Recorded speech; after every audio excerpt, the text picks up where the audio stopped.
Hello there and welcome to another edition of Ask David.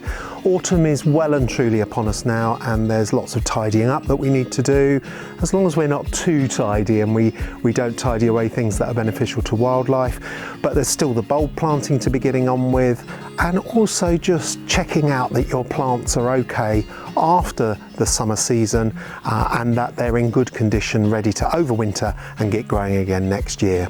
So let's get on and answer some of the questions that you've sent in to me this week. So at the top of the list this week, Annette wants to know about her hydrangea. She's bought a young plant of hydrangea Runaway Bride and she wants to know whether it's a good idea to plant that plant out in the garden now, or whether to repot it into a larger pot and grow it on over the winter, ready to plant out next year. She says it's currently in quite a small pot and she's at a loss to know what to do. So this advice really goes for any young shrubby plant that you've bought, and that would be to pot it up. In my opinion, I would pot it up into some nice compost, into a slightly larger pot, a pot that's bigger than the one that it is in currently. If you try and put your finger around the edge of the new pot and see whether the smaller pot fits inside with a finger's width gap all the way round, then that would probably be ideal. Soak the plant in its existing pot thoroughly before knocking it out of the pot and then potting it up into some nice compost, free draining compost. Grow it on outside, because it's a hardy plant, outside during the winter months, and you'll find that those roots in the pot will carry on growing underground, and then that will mean that the plant has a bigger root system ready to plant out in the garden next spring. Next, Carol's asking about a bit of a interesting, nutty question, I think. She says she wants to grow companion plants like borage alongside her vegetables, and she says there's sort of conflicting advice about how to cultivate both of those things. The vegetables need an enriched soil, and yet the wildflower companion plants, things like borage, she says she's read that they don't really want very, very rich soil. So in this instance, I'd be inclined to either grow my companion plants around the edge of the veg plot so that I could leave that part of the soil unenriched, or even not really worry about it too much, to be fair, because those companion plants will grow quite well even if the soil is enriched. And the advice about not enriching the ground for wildflowers really goes simply for if you're going to grow a wildlife meadow or a wildflower meadow. So I wouldn't get too hung up about it, Carol. I'd get on and grow those companion plants either alongside or around the edge of my veg plot, but just make sure that that part of the soil isn't over fed or over enriched. Ron is really excited. He's done really well with his first year of growing anything much in his garden. He's grown strawberries and he said he got a good crop of strawberries off the original plants, and he's propagated loads more plants up from the runners, and now in the autumn he wants to know how he should look after those plants over winter, ready for hopefully another crop next spring, or next summer rather. So I would go round those plants and take off any more of the runners. So if there are any more runners forming, then pinch them off between your thumb and forefinger or cut them off with a pair of scissors, because the plant will use its energy to carry on producing runners if you don't do that. The other thing I do is to pick off any yellowing or brown leaves, or any that are covered in fungal infection, either grey mould or any of the leaf spot fungus. Pick those off, tidy the plants up, just check that there aren't any slugs or snails around the base of the plants, and if there are, then pick those off and put them on the bird table for them to make a meal of. And then really leave well alone. Those strawberry plants will sit there over the winter. They don't really need to be brought in under cover during the winter months. They will sit there either in little pots over winter, ready for you to plant out next spring, or out in the open garden. They'll be quite happy and then they'll grow away next spring, and by next summer you should have another juicy bumper crop run.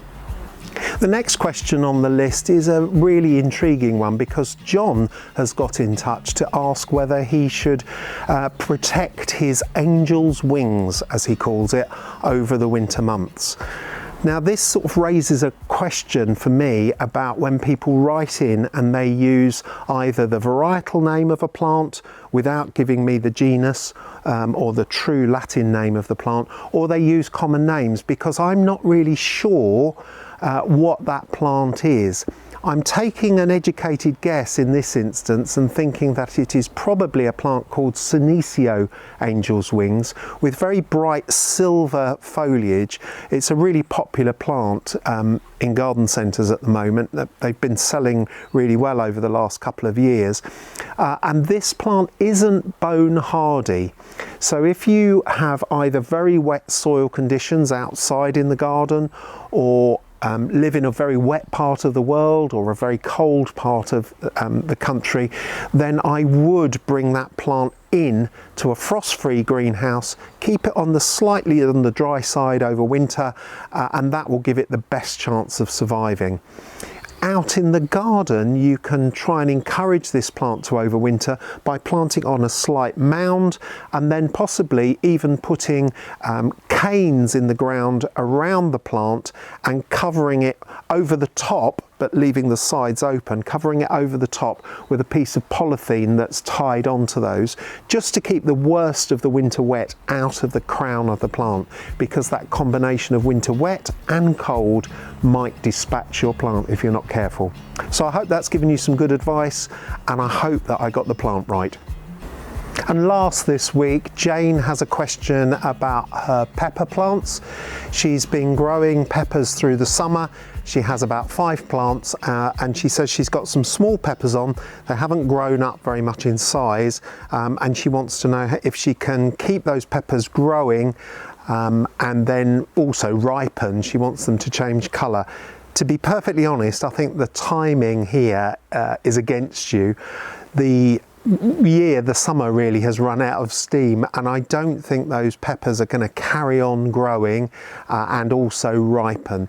So what I'd be inclined to do is, if you can, if the plants are in pots, then bring them either into a cold greenhouse if they aren't already in a cold greenhouse, or perhaps bring them into a cool conservatory or onto a cool, well-lit windowsill indoors, and clean off the pots so that they don't make too much mess, and then keep them reasonably well watered. Don't overdo it. They need to be in a well lit position, and you may find that those peppers carry on growing and do in fact ripen, but I wouldn't hold out a huge amount of hope. The other thing that you can do with peppers and chilies alike is that you can bring the plants indoors, cut them back a little bit, reduce them in size. They're almost shrubby really in their structure, and keep them ticking over on low water rations and no feed during the winter months in a well lit position indoors. Keep them ticking over, and then in about March next year start them gradually back into growth with a little bit more water, and you should find that they start to produce new shoots, and they will come into flower earlier and produce earlier fruit than any of the plants that you would normally grow from seed. So Jane, that really would be my prognosis. Don't hold out too much hope for those peppers carrying on and growing, but do something about keeping those plants alive and going to give you an earlier crop next year. That's it for this week. I'll be back with you again next week for another session of Ask David. So make sure you send in all your gardening questions.